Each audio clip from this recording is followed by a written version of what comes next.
Jaj, však knihy. Toto som prečítal za júl a idem vám povedať svoj názor na to, čo si o tom, čo som v júli prečítal, vlastne myslím.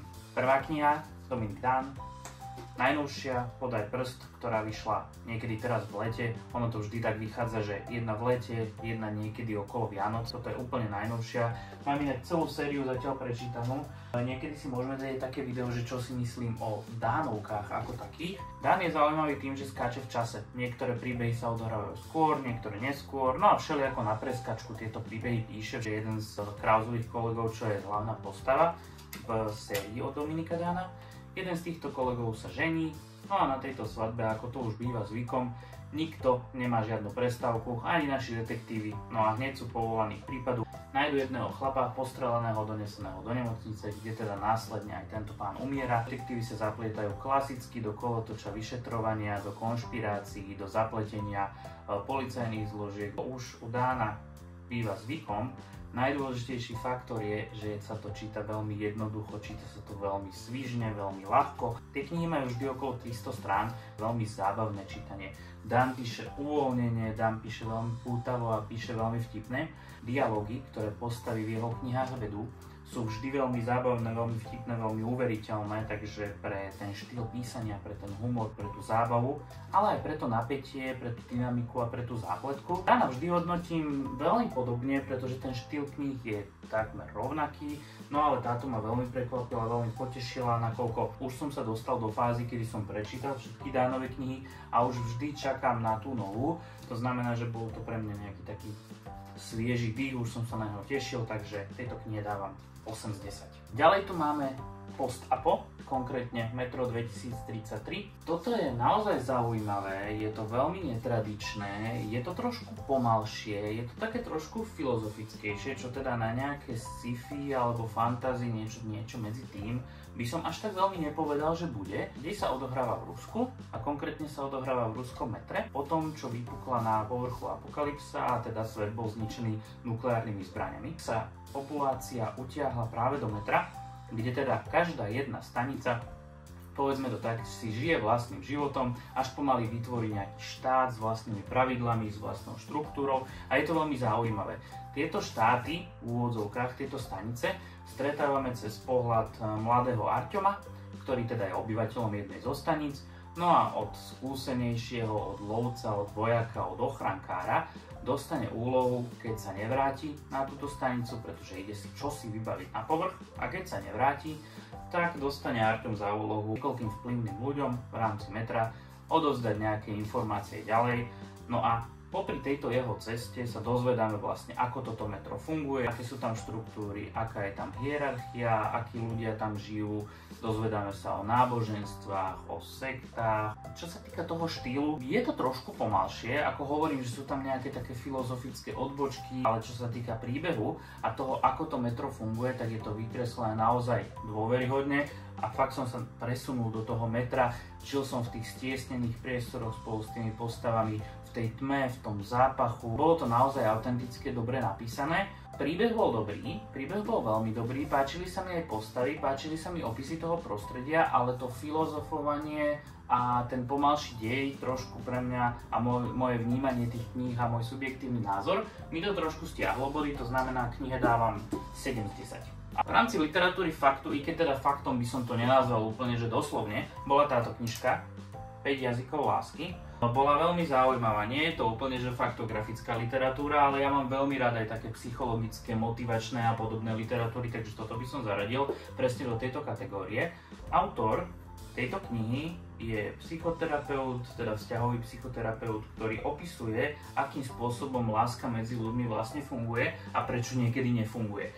Každý máme nejakú, ako to nazýva autor, nádobu, v ktorej si ukladáme tú lásku, nejakí milovaní ľudia sa voči nám správajú, tak tým tú nádobu lásky naplňame. Lenže každý má iný spôsob, aspoň teda podľa autora, ako túto nádobu lásky naplňať. Jeden zo spôsobov sú napríklad slova uistenia, ďalším môže byť pozornosť, teda strávený čas s tým konkrétnym človekom, ďalším môžu byť darčeky, niektorí reagujú na fyzický dotyk a iným zase musíme prejavovať skutky a služby. Niektorým sa týmito spôsobmi tá nádoba lásky naplňa a niektorým nie. Táto kniha práve hovorí o tom, akým spôsobom zistiť, v ktorý jazyk lásky je ten náš, ktorým my komunikujeme a ktorý jazyk lásky je ten, ktorým by malo byť komunikované na nás. Aby tie nádoby lásky zostali naplnené a aby ten človek, ktorého máme radi, aj skutočne mal dokázané, alebo teda aj on pociťoval, že ho radi máme. Zaujímavosťou na tejto knihe je, že nemusí byť vyslovene iba pre páry, pretože všetky tieto vedomosti a všetky tieto znalosti o láske sa dajú aplikovať krásne aj na rôzne iné vzťahy, minimálne teda na vzťahy rodičov, na vzťahy v rodine, na vzťahy s priateľmi. Všetky tieto typy na lásku a na to, ako prejavovať lásku a ako ktorý človek tú lásku vníma a ako by ju chcel dostávať, tak sa dajú aplikovať aj v bežnom živote, nielen v bežnom partnerskom živote, ale aj v bežnom živote mimo partnerského vzťahu. Veľmi dobrá knižka do života, aby ľudia vedeli, že ich máte radi. Táto knižka bola písaná veľmi rýchlo, boli tam praktické rady, bolo to naozaj že zaujímavé, rýchle čítanie, ktoré mi niečo do života aj dalo, takže kvôli tomu hodnotím knižku 8 z 10. Opäť detektívka, konkrétne táto, Pekne spinkaj bábika. Je to súčasťou série, táto konkrétna kniha, ale nie je to prvá časť, lebo niektoré som už prečítal pred nejakou dobou. Opäť som siahol po tomto, aby som pokračoval v sérii, aby som sa dostal ďalej, pretože mám niekoľko sérií ešte neuzavretých, no a trošku si plním resty, takže dobieham čítanie, ktoré som zameškal, ktorému som sa dlhšie nevenoval. Táto kniha je zaujímavá hlavne kvôli dynamike. Číta sa veľmi rýchlo, pretože má naozaj krátke 2, 3, 4 stranové kapitoly a to je teda niečo, čo mám vždy rád. Strieda sa tam nielen teda pohľad detektívky, striedajú sa tam pohľady aj viacerých vyšetrovateľov v rámci toho detektívneho tímu. To pohľady vyšetrovateľov sa striedajú s pohľadom dokonca samotného vraha, no a aj rodiny nejakých zosnulých. Príbeh ako taký sa točí o postave menom Ruby. Je to teda žena, ktorá je unesená, zažíva si nejaké tie skúsenosti s tým únoscom a ako vlastne on funguje a prečo vlastne unáša nielen ju, ale aj ženy, ktoré predtým uniesol a ktoré predtým usmrtil. Detektívy postupne tiež prichádzajú na tieto záhady a postupne nachádzajú tela a snažia sa zachrániť práve teda túto Ruby. Okrem toho sa mi páči, že táto kniha nehovorí len o detektívoch a o tom prípade ako takom, ale rozoberá aj skutočné životy tých jednotlivých postav, aj súkromný život hlavnej vyšetrovateľky Helen, ako aj súkromný život jej nadriadenej a prečo povedzme má s tou Helen nejaké problémy. Rozoberá aj súkromný život a teda motívy toho samotného vraha ešte pred tým, ako vieme, kto vlastne ten vrah je. Čo mňa najviac bavilo sú tie rýchle kapitoly a príbeh ako taký bol zaujímavý. Boli tam aj nejaké zvraty. Čo sa týka postav, nebolo tam za mňa niečo, čo vyčnievalo z davu, alebo ako by som to povedal, ale tie postavy boli napísané dobre, dialógy boli uveriteľné, nebolo tam nič umelé. To také pohodové čítanie, kde netreba veľmi rozmýšľať nad tým, čo čítate, len si užívate dej, vtiahne vás to do toho príbehu. V tejto knihe teda dávam hodnotenie 7 z 10.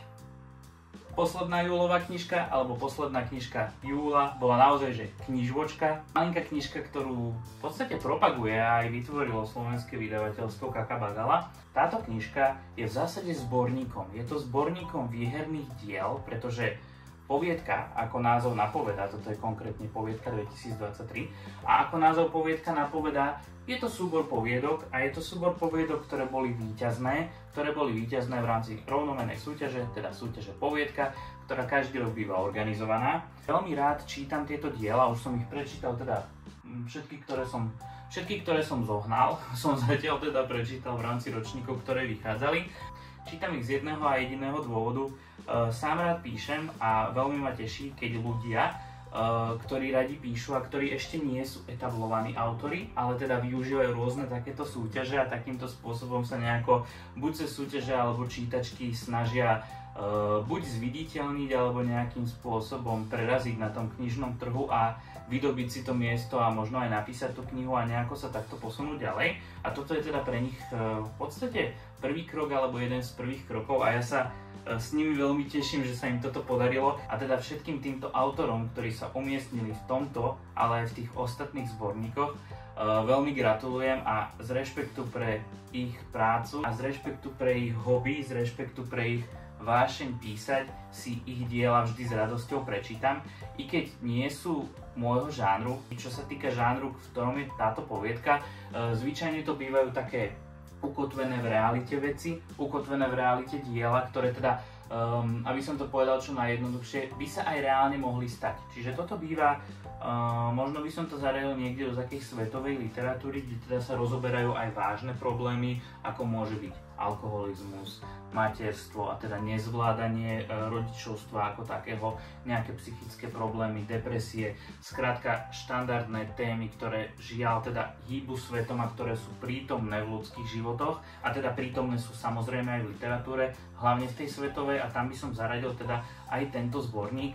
Všetci, ktorí ho majú a ktorí sú autormi tohto zborníka, iných zborníkov gratulujem a dúfam, že si opatrujete tie svoje knižky. Čo sa týka hodnotenia, v rámci mojej subjektívnej preferencie diel, ktoré čítam, diela pre mňa nie sú na takom piedestále, na ktorý by som ich posunul. Skôr tí autori ako takí, ten fakt, že sa vôbec dostali do tej súťaže a že im vyšla knižná verzia, ale kvôli tomu, že to nie je môj žáner a žiadne z tých diel pre mňa nevyvolalo až také spomienky, nevyvolalo pre mňa až taký pocit wow, až taký pocit halo, iba to samotné, tá samotná skutočnosť, že sa dostali do tohto zborníka, tá je pre mňa wow, tá je pre mňa halo, tá je pre mňa taká nostalgická a tá je pre mňa taká citová, ale diela ako také by som možno ako čitateľ hodnotil niekde na 6, 6,5 z 10, takže to je táto knižka.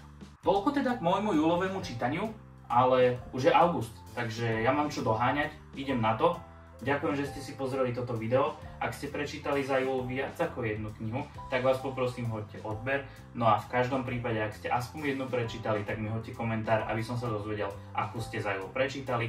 Ja sa idem vrhnúť už do augustového čítania, aby som teda vedel, čo je nové v knižnom svete, aby som si dohnal svoje resty, keďže mám niekoľko sérií, kde som výrazne v sklze, na čo sa teším, idem na ne.